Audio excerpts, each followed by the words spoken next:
நம்மள மாதிரி நிறைய லேடிஸ்க்கு வந்து கொழுப்பு வந்து நம்ம உடம்புல எங்கே ஸ்டோர் ஆகும் ஃபஸ்ட்டு அப்படின்னா நம்மளோட வயிற்று பகுதி, அப்புறம் வந்து இடுப்புலேருந்து தொடப்பகுதி வரைக்கும் தான். நம்ம வந்து ஒரு ட்ரெஸ் போட்டாலும் அந்த இடம் மட்டும்தான் அசிங்கமாக தெரியும். ஏன்னா லேடிஸ்க்கு வந்து அந்த இடத்துல தான் வந்து கொழுப்பு ஸ்டோர் ஆகும்.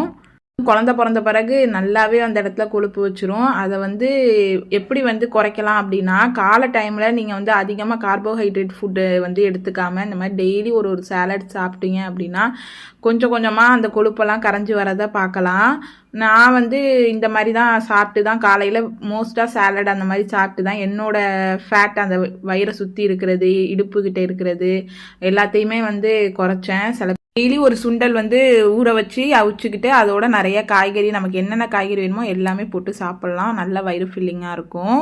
சாப்பிட்டு முடிச்சுட்டு துணியை வந்து வாஷிங் மிஷினில் போடலான்னு எடுத்தேன். நம்ம சப்ஸ்கிரைபர் சிஸ்டர் ஒருத்தவங்க வந்து நான் யூஸ் பண்ணுற இந்த லேண்ட்ரி பேஸ்கெட்டை பற்றி கேட்டிருந்தாங்க. இது சூப்பராக இருக்குது. நான் வாங்கி வந்து கிட்டத்தட்ட ஒரு 6 மாதத்துக்கிட்ட ஆகிட்டு. நல்ல குட் குவாலிட்டி பிளாஸ்டிக் தான். நல்லா வந்து ஒரு 15லேருந்து 20 துணி வரைக்கும் பெரிய துணியாகவே போடலாம். வாங்கி வச்சுட்டோம்னா ஒரு 5 வருஷத்துக்கு நல்லா யூஸ் பண்ணலாம். ஏன்னா குவாலிட்டி, பிளாஸ்டிக்கோட குவாலிட்டி சூப்பராகவே இருக்குது. வேணும்னா மேலே டேக் பண்ணுறேன், வாங்கிக்கோங்க. தேங்க்யூ ஃபார் வாட்சிங். பாய்.